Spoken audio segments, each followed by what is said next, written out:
Magandang araw po, si Mike Anyayahan ito. Kaya bang ah, palitan ng AI ang tao? Ah, Maraming mga tao ang nangangamba na maraming mawawalan ng trabaho dahil sa AI. At pangamba rin ng iba na balang araw dahil sa pag-unlad nito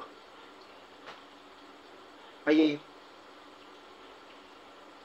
mamuno o maghari ang mga AI uh, over humans, no? May ganung pangamba na baka pagharian tayo nito o alipinin tayo ng mga AI, no? Sa ganang akin, hindi ako naniniwala sa mga ganung mga ganung haka-haka, no? Dahil kilala ko ang tao, kilala ko ang AI. At napakalayo natin sa ating mga nilikha, no? Hindi pwedeng maging creator ang creation, no? Or at least pumantay, no? Paano ko nasabi, no? Oo, pinapalitan nito yung mga yung napakaraming mga trabaho. Pero hindi ang tao, hindi ang trabaho ng tao.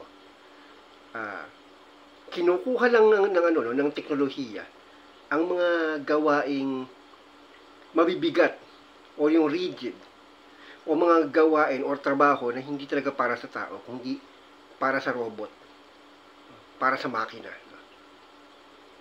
Tulad ng Industrial Revolution, no, napakaraming mga makina ang naimbento at kinatakutan ito dahil mawawalan daw ng trabaho ang mga tao. Pero napalitan lang pala. Yung mga magagaang na trabaho ay napunta sa mga tao at yung mabibigat ay napunta sa makina. Ganon din sa AI, no? Yung mga monotonous jobs, yung mga trabahong nakaka-stress, gagawin na ng AI yan. So, ano magiging trabaho ng tao? Hindi nyo ba napansin, no? Pagaang ng trabaho ng tao, no? Dati, wala namang yung mga, yung mga trabaho na nakikita natin ngayon tulad ng mga telecommuting, work from home, or ano pa mang mga online jobs, no? Wala dati yan, yung ganyang konsepto, no? Talagang lahat manual, no? Pero dahil sa pagunlad ng teknolohiya, gumaang yung trabaho. Pero pero tingnan mo ngayon kung pumunta ka sa sa mga business district, no? Sa mga business parks, no? Nagtataasa ng mga building, mga opisina. Hindi ang trabaho ay hindi na tungkol sa sa pagiging clerk, pagiging parang typist, hindi na ganoon yung mga trabaho. Hindi na yung mga secretarial jobs, no? Hindi lang 'yan. Marami na, no? Nandiyan yung call center, nandiyan yung mga virtual assistant, nandiyan yung IT jobs, no? Marami pang iba. So, ngayon, pinapakita lang nito na na pagaang ang trabaho ng tao. At habang tumatagal, napupunta ang mental work o yung mental jobs o yung jobs na gumagamit ng kaisipan, napupunta sa tao at napupunta sa teknolohiya, yung mga strenuous or difficult jobs, no? So, in fact, dapat tayo magpasalamat, no, sa pag-unlad ng AI, no? Hindi natin dapat katakutan yan, no? Dapat lang nating paghandaan. Ang AI, wag natin kalimutan, no? Kahit gaano katalino yan, ipinoprogram pa rin yan ng tao. Wala yang capability na maging independent thinker. Pag sinabing independent thinker, yung yung randomness natin na mag-isip, yung yung pagbalanse natin sa value judgment, hindi kaya ng AI yan. So halimbawa, ah, ang AI pinoprogram, no, sa anticipated na ano, no, na na ah, pangyayari, no. So kahit sabihin mo ano, no, may mga plan A, plan B, plan C, or kung ano pa man na mga options ang i-program sa AI, nakaprogram pa rin yan. May direction pa rin yan. Hindi yan nakahanda sa unexpected. Nakahanda yan sa mga nakaprogram sa kanya. Hindi tulad ng tao na nandiyan, gagana ang isipan kapag may mga nangyaring mga unexpected. No? At yan ang dapat nating paunlarin. No? Yung flexibility natin, yung adaptability natin, na never ma-acquire ng ano, no, ng artificial intelligence. No? At pangalawa, no, sa ano, no, sa judgment and choices, no, malawak or mahiwaga ang subjectivity natin, no. Kaya dapat bumabalanse tayo. Marunong tayong magbukas ng isipan.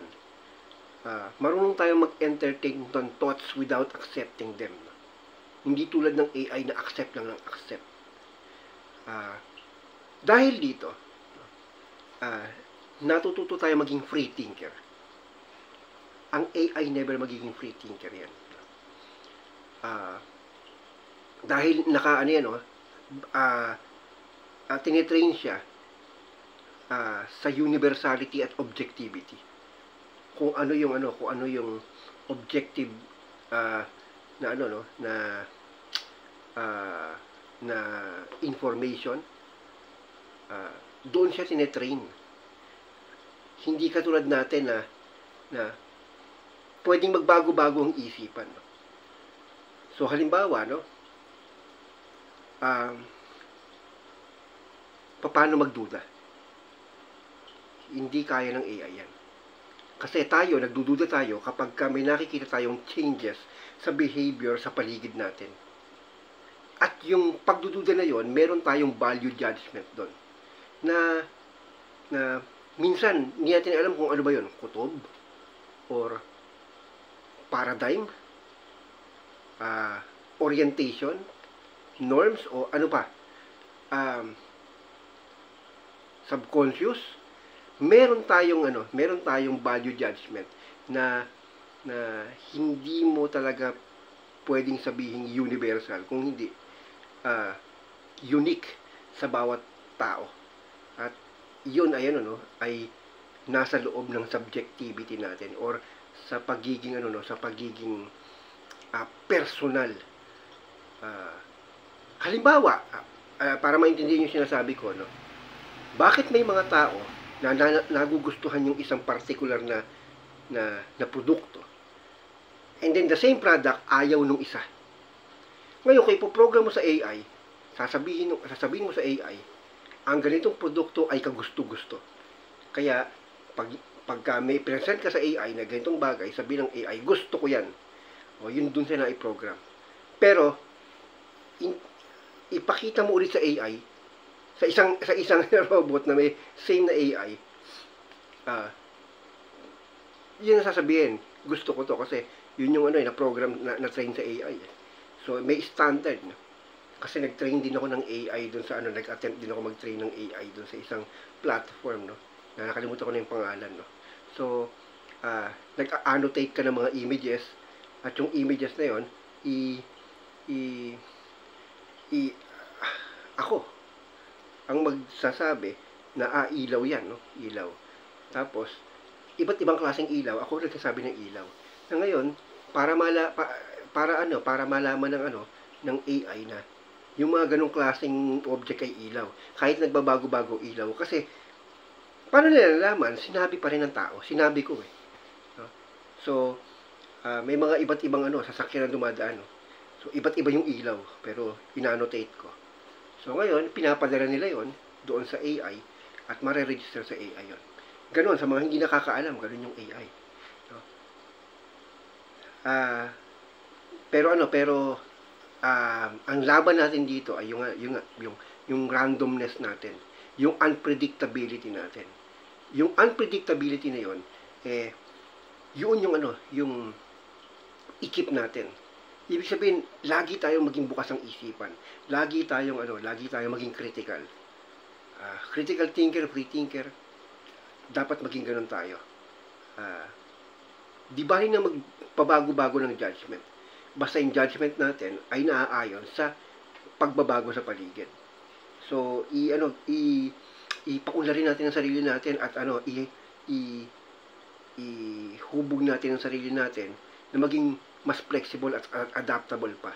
Dahil yun ang magiging edge natin balang araw para manatiling superior over artificial intelligence, no. So, at isa pa, no, may emotion tayo, no. Yung empathy, hindi yan malalaman ng artificial intelligence. So, maraming areas talaga na hindi makukuha ng AI sa atin. Kaya walang dapat ikatakot, no. So, ang tingin kong dapat nating paghandaan pa, yun nga,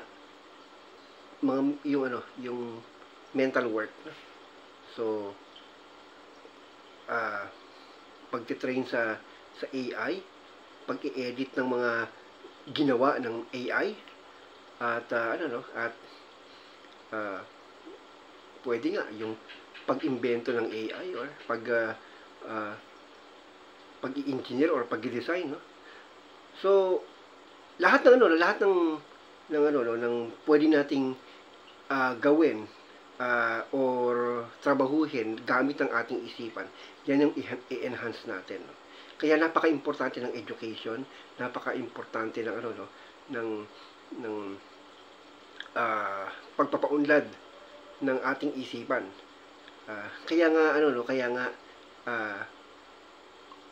para palakasin ng isipan, dapat i-training natin ang ating isipan na makontrol ang sarili. So, yung control ng isipan sa sarili, yun mismo yung control natin sa sarili. Kapag tayo ay malakas sa area na yon, time will come. Magiging in demand tayo at babalik yung trabaho natin at wala tayong gagawin kundi mag-isip na lang. Ang magiging trabaho ng mga tao balang araw ay mag-isip na lang. Nakaupo o palakad-lakad o we work at our own pace, no? At hahayaan lang natin yung mga makina or teknolohiya na gumampan ng mga trabahong ginagampanan natin ngayon. So, huwag tayong matakot. Yun lang. At isa pa, bakit huwag tayong matakot? Siyempre, yun yung kapasidad natin, kakayahan natin na wala ang AI. Ang AI, hindi nakakaramdam ng takot, hindi rin nakakaramdam ng katapangan. So, hindi niya alam kung anong dapat niyang katakutan. So, hindi niya alam kung ano ang dapat niyang harapin na walang takot. So, therefore, meron pa rin siyang kakulangan. Marami siyang mga bagay na hindi magagawa.